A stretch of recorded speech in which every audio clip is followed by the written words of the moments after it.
idea of doing a Lone Gunmen spinoff had been suggested very early on. I always thought it was perfectly cast. They all had that kind of great visual take on who they were. We tell the stories others refuse to tell. I'm Bruce Harwood. I play Byers. I'm Dean Haglund. I play Langley. I'm Tom Braidwood. I play Frohickey. And we're the Lone Gunmen. Actually, the Lone Gunmen were introduced onto the X-Files in the first season in an episode written by Glenn Morgan and James Wong called EBE. We're talking about a dark network, a government within a government, controlling our every move. I went in, I auditioned once, I got the part. I didn't think much of it.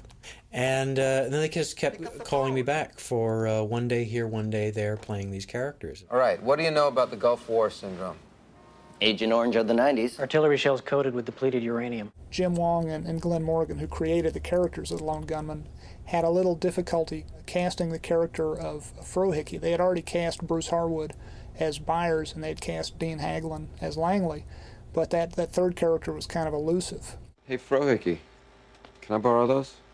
If I can have Scully's phone number. Glenn Morgan and James Wong had written them to sort of become the kind of even more paranoid group than Agent Mulder. In fact, that's the way they were billed, as the paranoids.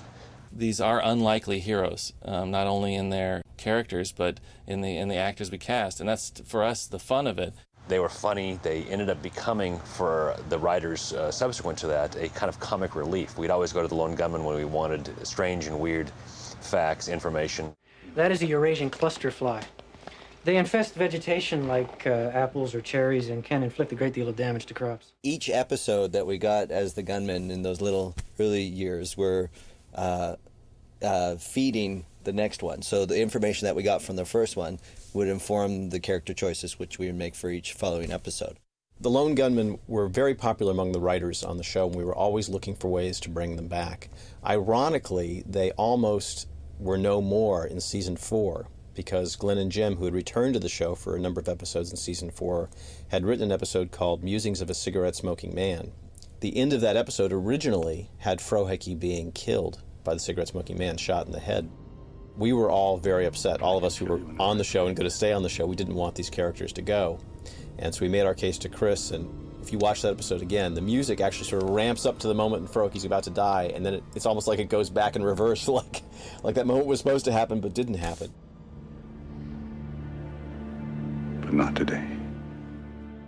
We were all glad that they got a reprieve and lived another day. So at the beginning of season 5, we were without David and Gillian for a number of weeks because they were still filming the X-Files feature film. Run. And so we had to find ways to start the series so we could debut in time in the fall, but not have their characters. So Vince Gilligan, my colleague, came up with the idea of doing a Lone Gunmen episode. You want a cha-cha? Anytime, any place. Both of you relax. Shut up, you narc. It's your fault we're here. The Lone Gunmen first appeared as cameo characters, and I always wanted to see more. We got our opportunity with an episode called Unusual Suspects. That was an episode that our 3 guys carried, and carried it admirably. Welcome to the dark side. Due to the success of that episode, we then did another episode, a comedic episode with the Lone Gunmen called Three of a Kind, set in Las Vegas. And I think that episode was such a success and a pleasure to write and watch that it really was the spark for the idea of doing a Lone Gunmen TV series. Frank Spotnitz, Vince Gilligan, and John Shiven came to me and said, we'd like to do a spin-off of the X-Files starring the Lone Gunmen, and it seemed like a perfect idea. You want to know why Joey Ramone's my hero? Because people like you never managed to grind him down. They never stole his spirit. He never gave in, never gave up, and never sold out. Right till his last breath. I'm not sure they got it until we actually pitched it, and we sat in the room with the Fox executives and pitched broad strokes of the pilot episode and the mystery of it. Because the 3 leading men aren't classical leading men, aren't the types of guys who normally drive a network television series. And we all had a hard time kind of picturing what it would be.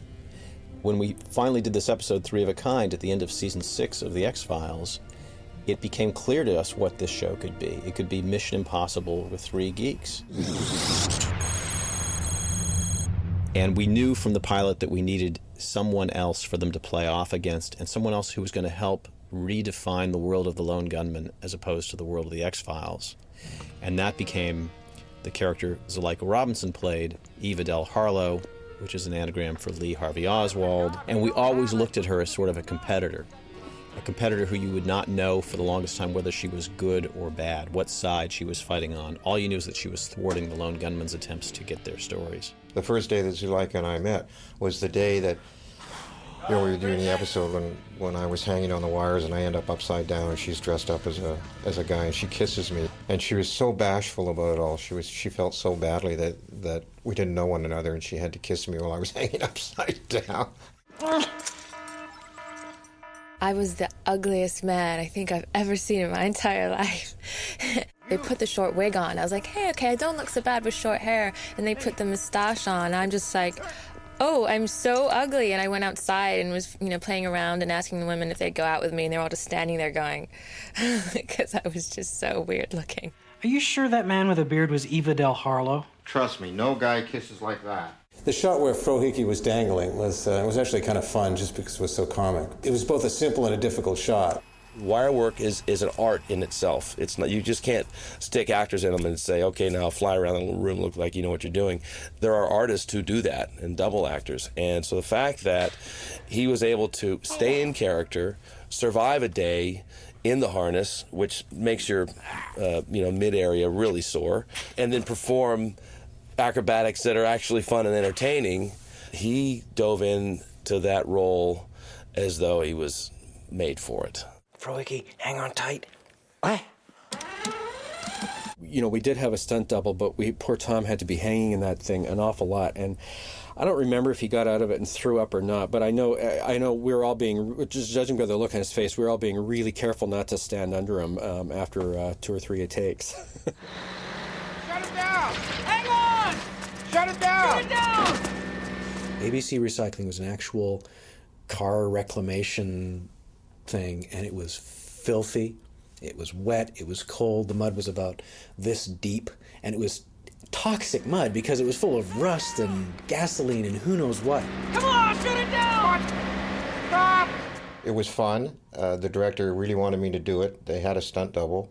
I said I would do it, but I would only do it once. That if it didn't work, I wasn't going to do it twice. There was other safety concerns too, because there was metal in there. So what we had to do is we actually scraped out a square area about 6 to 8 feet square and about 9 inches deep, and cleared it off completely. And we put a base in there so that it couldn't be polluted by the other stuff. And then we filled it with a combination of peat moss and a special clay, and mixed it all up. So it was all very clean. I just went for it.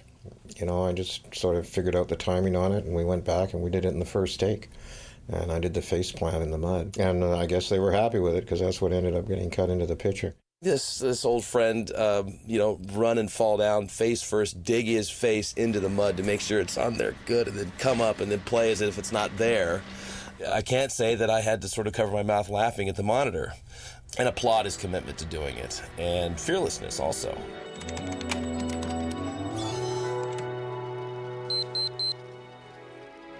Byers, your flight's gonna make an unscheduled stop. The corner of Liberty and Washington, Lower Manhattan. The World Trade Center. They're going to crash the plane into the World Trade Center. We were trying to imagine, crimes that weren't paranormal, that would involve serving terrorism, in this case, government-sponsored terrorism. And so we came up with the idea of running an airliner into the World Trade Center in Manhattan. As a writer, and particularly on the X-Files, that's the kind of stuff you spend your day doing. You're supposed to imagine the unimaginable and the unthinkable. We want to set these characters up as heroes who are going to, unbeknownst to all of us, save the world. What would be a terrible, horrible thing that could happen, unfortunately, was the World Trade Center. I have to say, at the time, if it ever occurred to me, I imagined, well, of course the government has already thought about things like this. Of course there are systems in place to, if we can imagine it, we're just, Hollywood writers. There are people in the Defense Department in Washington, D.C. who are charged with defending our country who think about these things, and that there are things in place to defend us against it. And I remember that Matt Beck, who did our visual effects, flew to New York and was in a helicopter buzzing around the World Trade Center to get all the shots that were used as plates to to cut in with a CGI plane. In retrospect, it's it's a little bit painful to talk about, but I went there and we did a lot of flying around in the helicopter, and I kept doing pass after pass, flying at the building. We actually flew over it and quite close to it, and we got footage that was beautiful and in retrospect really poignant.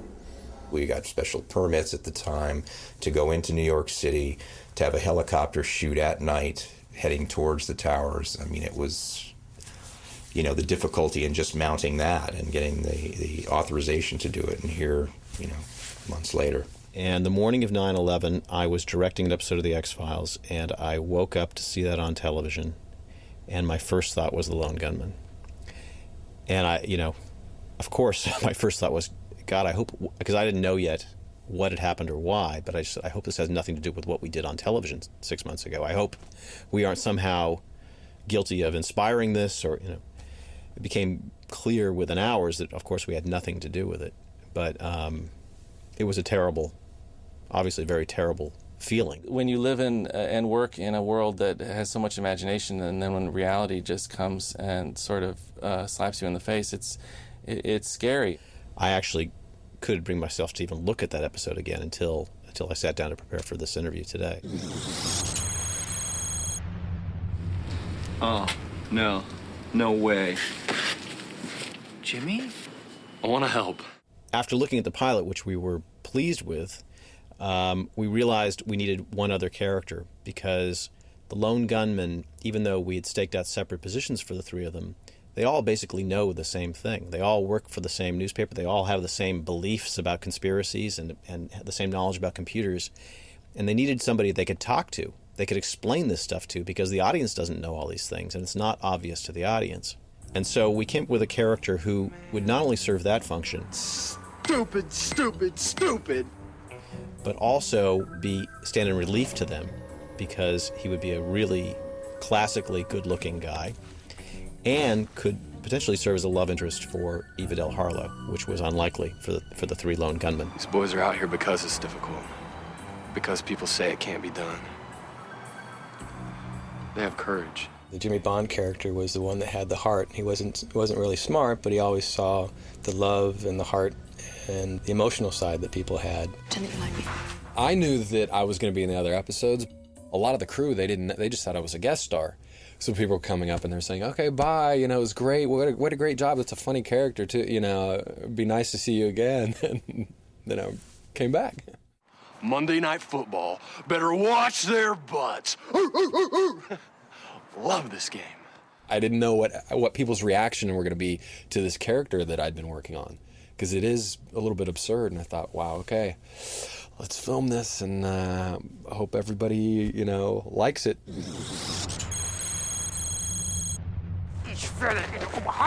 I will never tell you. You'll never find her. I love the teaser for Eine Kleine Frohig, harkening back to the old Fox movie tone news. And I love the way our special effects team, led by Matt Beck, mixed old movie tone footage with this really high-tech computer animation, maps and stuff of Europe during the war that segues beautifully. The child's father was this man. You're thinking Frohig could pass himself off as the long-lost son? And bring the poisoner of Alsace to justice. Those of us who wrote for the show were geeks in the best sense of the word, in that a geek is someone who's very passionate about a very small area or minutia, whether it's computers or cars. And I was always a film geek in a lot of ways, and this was an opportunity for me to bring a lot of influences and play with them. No thanks, Mom. I'm not hungry. You have not eaten a thing since you got here. This is made special just for you. I'd always been a big fan of the Ealing comedies of the late 40s and 50s, the British comedies, Alec Guinness, etc. And once we started doing the Lone Gunmen series, it was something that I kept saying, I want to do the Lady Killers, I want to do the Lady Killers. Have you got a girl in there? Pardon me? For a lot of reasons. One, it's an undercover story. It's an undercover mission. And there's so much tension in that, and from that tension, so much comic possibilities in my mind. Just the character Frohicke is such he's driven, He's a little bit of a curmudgeon, and the idea to put him in a situation where he has to be a fish out of water and maintain another identity, I just knew it would be fun. But it was so much fun to do, and playing with Ruth Manning from New York, who played the old German Frau, she was just a delight. She was absolutely a fantastic person to work with. Is that too hot for you? It's fine. Could I get a little privacy here? The idea was outrageous and foolish, and the whole idea of making me up to look like her son and all of that business. And the makeup girls had a lot of fun. The costume people had a lot of fun doing all the different costumes for me for it. It was a fun show. It was great. Another one of the ideas we had from the get-go about the Lone Gunmen was that we could have a lot more fun and be a lot looser in the tone of the show than the X-Files ever could be. And so that meant using a lot more source music. There was a music supervisor who found this most eclectic, bizarre, wonderful stuff. We turned to a music supervisor named Barclay Griggs, who would come up with dozens of possibilities for us of songs to use for these pieces. And so we had a great time inserting this music. And it was sort of an inspiration to me, because when I heard these pieces, it made me think, boy, and I knew that Chris Carter and company was going for this stuff. I knew I could really step out a bit, out on a limb and try all kinds of things. Chris is enormously interested in music and listens to everything and is always listening to new music. So he really welcomed the chance to do a show where you could use a lot more contemporary and new music. And actually, in the episode that he wrote by himself, 3 Men in a Smoking Diaper, he specified what all the tracks would be. He knew exactly what he wanted and wrote for those tracks. Sometimes Daddy feels ill-equipped to bond with Baby, and that's why we're here today. Gentlemen, keep those nipples high and proud! Chris created the X-Files, and he created that feeling of gloom and despair that we love so much from the X-Files. And the thing to know about Chris is really a funny guy in real life, and that episode is that other side to him that you don't see that much. A lot of bodily function jokes and whatnot, and that's the other side to Chris Carter. Melvin, you should be ashamed. How are we supposed to get any work done? How are we supposed to publish our paper and root out graft, corruption, corporate greed for our loyal readers if we're changing poopy diapers? What if this is some kind of government-bred, super-intelligent chimp? I'd heard whispers of this for years. The military wants the perfect undercover operative. Imagine what spies there would be. Total access. No one would suspect them. I had the idea for intelligent animals created by the CIA or the Department of Defense a long time before this, and I was thinking of a straight thriller. No one would even know it was murder. It's brilliant. Except for one small detail. You can create an intelligent animal, but you can't be assured of its politics. I always say that you can tell chimps are smarter than actors, because the monkey would get it right on the first take and then he'd be bored, and he could never understand why he had to do it over again. So you'd see that, say, do this, and he'd do it, and he'd do it once, but no, we'd have to take it again for some reason, and then he'd start thinking of other things to do.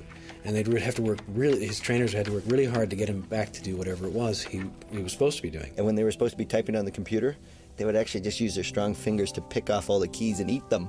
So they basically just ate our really great laptops. Working with chimpanzees is not easy. So we had a very hard time executing that show. Remember, there's one shot where they wanted to film all the chimps. They're all sitting together drawing. So I said, let me sit down with the chimps. And it kind of reflects my character, very similar to the chimps.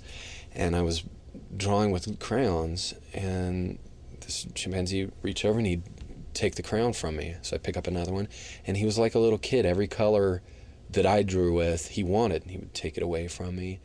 Chimpanzees, by nature, don't work well in cold weather. They're not cold weather animals. I mean, that episode focused mainly and was driven by these chimpanzees. I remember receiving a call saying the chimpanzees won't work, they won't come out. There's one scene toward the end on the bridge when they're going to make the switch. The chimp is going to go back to his Air Force doctor. But it was, I hear, bitterly cold, and chimps do not like the cold. And yes, there were special accommodations made for the chimps. Ladies and gentlemen, let's get ready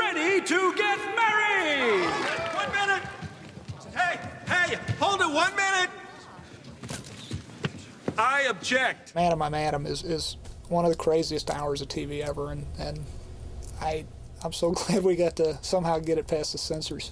I like right in the opening scene. There's a shot of Steven sitting on the toilet, so you know you're in for quality television when you you turn on your television and there's a man sitting on the toilet. I was like, well, it doesn't get any better than this.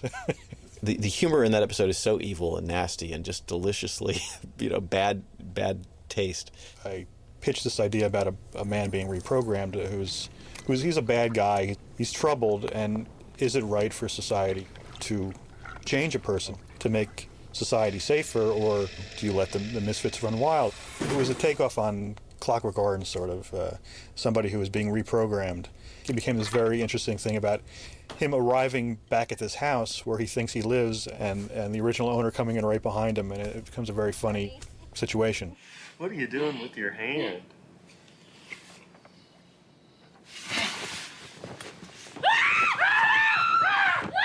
Tom Schnauz, who has a deliciously perverse sense of humor. And if we were worried about Frohicke's reaction to Eine kleine Frohicke, in which he had to wear lederhosen and be bathed by an old woman, we were especially worried about his reaction to Madam I'm Adam, where Stephen Tobolowsky, who is hilarious, keeps flashing to a midget wrestler whenever he sees Frohicke. Tom Braidwood is truly a class act. He's a guy who put up with a lot of indignities, to say the least, during the making of the series, and we, God bless him for it, because some of those moments are absolutely the funniest moments in the series. We actually shot quite a long sequence of a fight, of a wrestling match in a ring that they had to have for video, and I brought in a stunt guy we have who's was an ex-jockey. So he's the right size for this kind of thing, and he's pretty tough.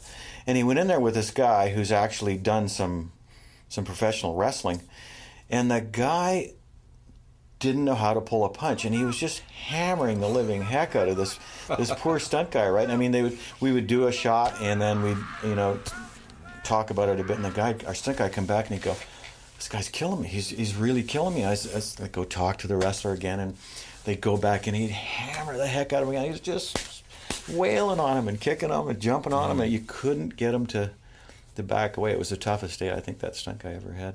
My whole life is gone. There's strangers living in my house. Lois, my wife, I don't know where she is now. Neighbors, they don't know who I am anymore. He's just a fantastic, funny actor, and he was just the best casting for the role. I mean, I couldn't imagine a better choice. Proof of alien contact. Take a look at this. I found this in every crevice of my body, all over, everywhere. I got a local hairstyling company who made us 2,000 gallons of blue gel. It had nothing else in it. It was just a blue gel, a clear blue gel. And we had to pump it in these big tanks. Well, we pumped it in on the weekend, and the director, Brian Spicer, came over on Saturday morning and said, I can't see anything. You got to change it.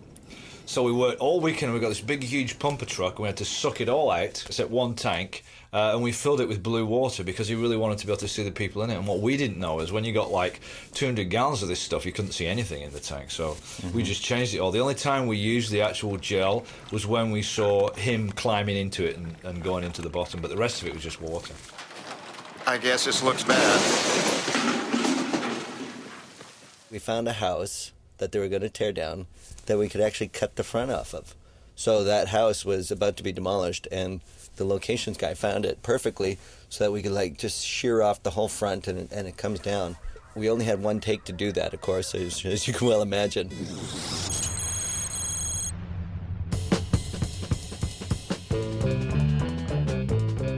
Did you let him see your face? Here he comes.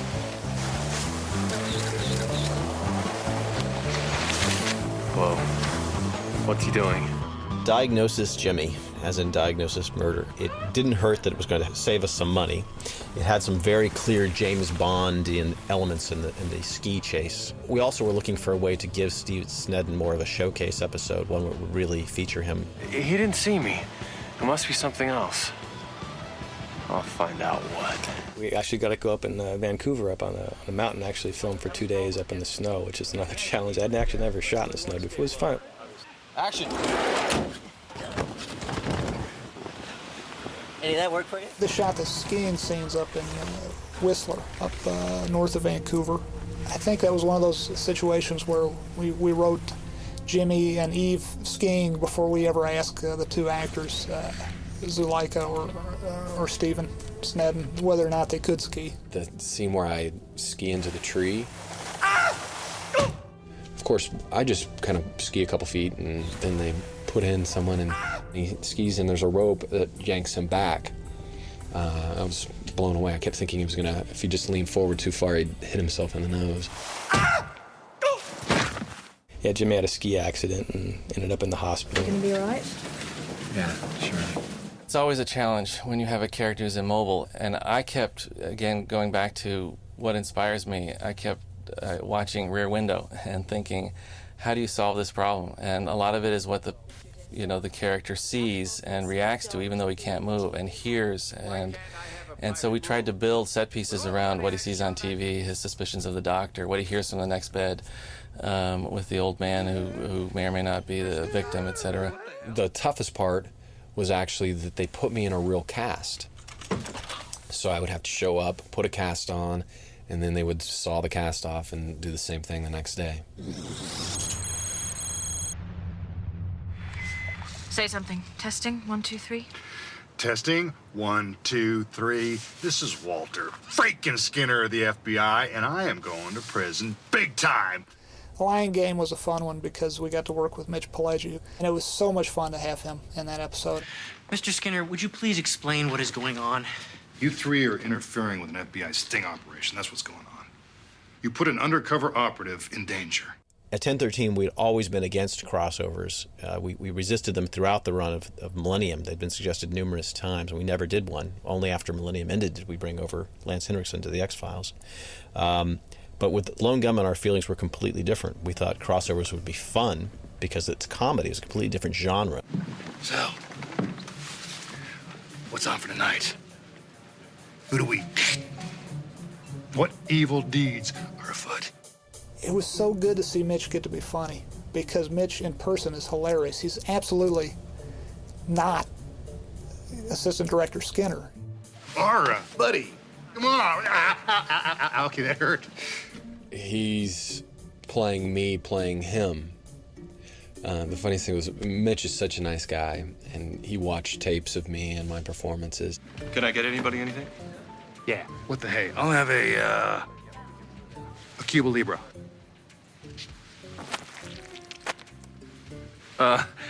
Pretty cool, huh? We had, of course, Mitch, who's a trooper, a really great guy to work with, and we lined him up and we shot him with and without a terrible mask. And then in order to make the sequence work, we actually had to take footage of him performing and track it onto a computer-generated face so that we had control over the surfaces, and that allowed him to actually deliver a line and then have his mouth pull off and deliver a line again. Frohickey, the radar composite is in the CD. Get that CD.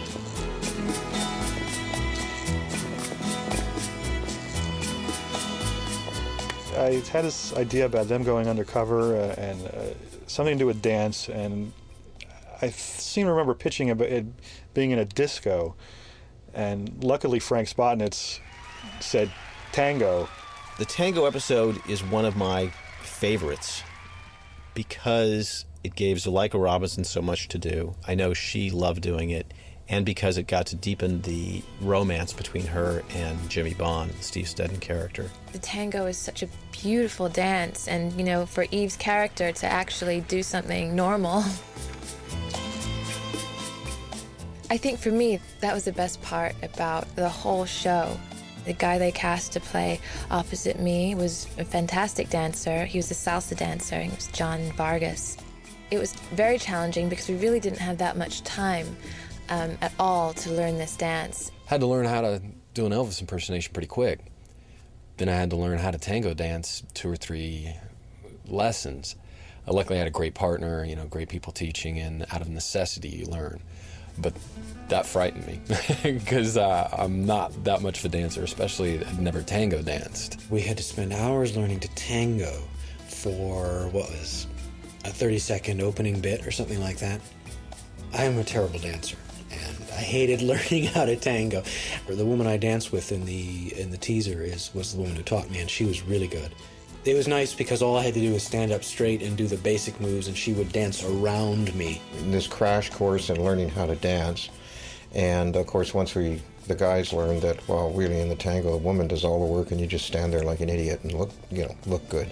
Depending on how good she dances, that's how good you look in the end. I don't want to brag, but that was me doing the splits. I have a bit of dance training in my background. Not that you can tell from that shot, but I did 4 years of modern dance and 3 years of ballet as a double major with my theater degree. So when they said, oh, just make up any sort of dancing you want, that is the result of thousands of dollars of tuition. Así que, regresa el gran lobo, eh? One of the funny ideas of that script was that Frohickey was in fact this incredible tango dancer and that he had this very hot Latin lover that he had abandoned and that he had to go back and pick up the mantle again, which was just hilarious.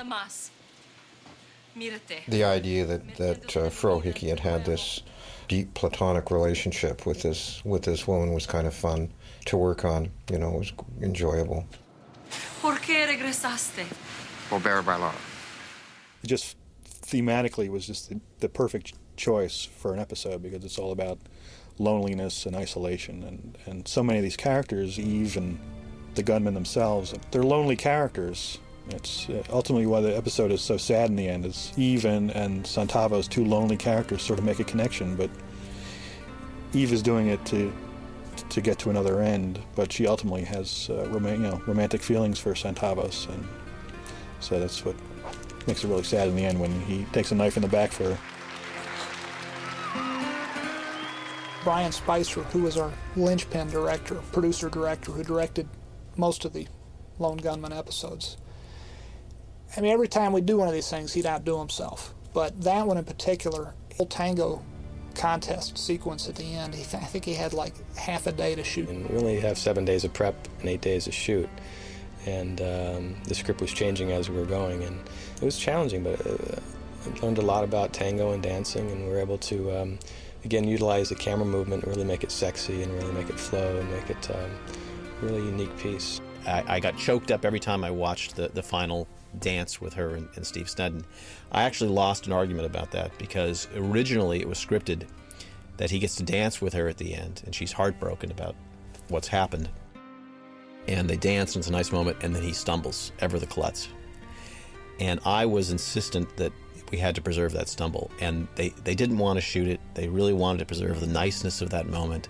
But they shot it for me and I saw both of them and I realized that they were right. As Jimmy Bond, there was a lot of jealousy about Eve falling for someone else. And then the tragedy at the end. But it was a great episode and I felt like we were really getting into our groove. We were really figuring out, what we wanted to do and how we wanted to continue the show and approach things.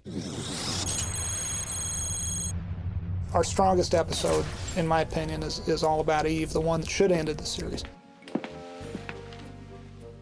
See that it gets to Agent Mulder. All About Eve was kind of, the beginning about All About Eve, and we never really got into it that much. We find out that she has a father and he's this kind of ominous presence.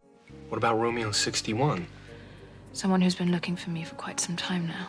Which means if we can't track down buyers Frohickey and Langley ourselves, they'll kill them. It took a while for the character to find itself. At first she was simply just a nemesis, and a very pretty nemesis, which was a counterpoint to us, rough and tumble guys. But then she grew and became an interesting character. Hey, I'm not the hardware guy. Tell us everything. They made these little appliances, and it's basically just thin rubber around here with little nodes to attach the fishing line stuff with. We're betting that you need us. Oh, and why's that? Romeo 61. You're scared of it, aren't you? The Lone Gunmen were still growing when the show was canceled. They were becoming more and more defined. I think we all felt like we found our groove and that the show was really working. The ratings were acceptable and good, and as good as X-Files in the early days. We wanted to give the Lone Gunmen a big finish, and we knew that we'd sort of let down our fans by ending the Lone Gunmen series with a to be continued. And there was a tremendous battle royal with the studio about bringing the Lone Gunmen back at all. And then what we attempted to do was blend them into the fabric of the X-Files at that point, which was not easy. It was the last season, it was the 9th season of X-Files. They wanted to finish everything off, and they wanted to close that loophole. So they did an episode called Jump the Shark, where they kind of tied up the loose threads of the Lone Gunmen series in an X-File sort of way.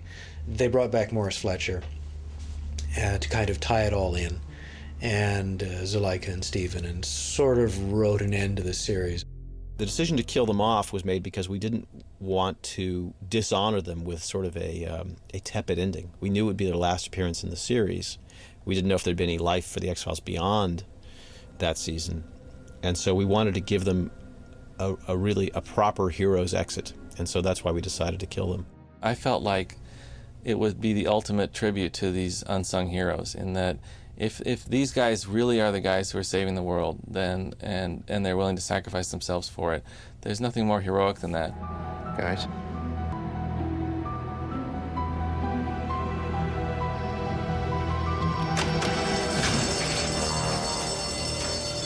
You know, I was actually quite thankful that we got an awesome death scene, because it was, you know, if we didn't, it would just be, oh, the gunmen walk off into the sunset with a stick and a hobo bag, you know. That would have been just kind of a lame send-off. So it was something heroic and phenomenal. But as you know, in science fiction, no one's ever dead. I mean, level 5 quarantine coffins are supposed to be fitted to the person. All the coffins are the same size. One of the gunmen is shorter than the others. Huh? Saying maybe our bodies aren't in those things.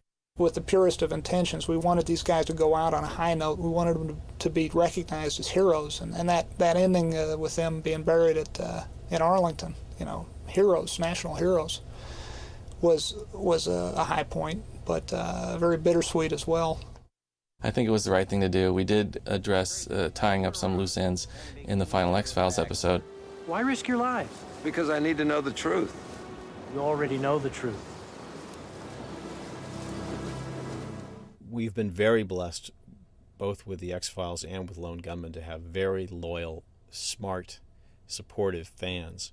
And the fans of Lone Gunmen have been particularly vocal and active and loved these characters and supported the show when it was on. And we're right there with them. You know, we would have loved to have brought it back and still would if there was some way to do it. When we started, it was like a day player We were thing. day players, and what did we get? 9 years and a spin-off. Yeah. We're the luckiest day players around. Waiting for that next day player role. We are a bit of a fairy tale come true. Yeah. Well, including the and it's been frog fun. prince and everything. Yeah. It's been fun. yeah, fun. That's the word. So that's it. Thank you.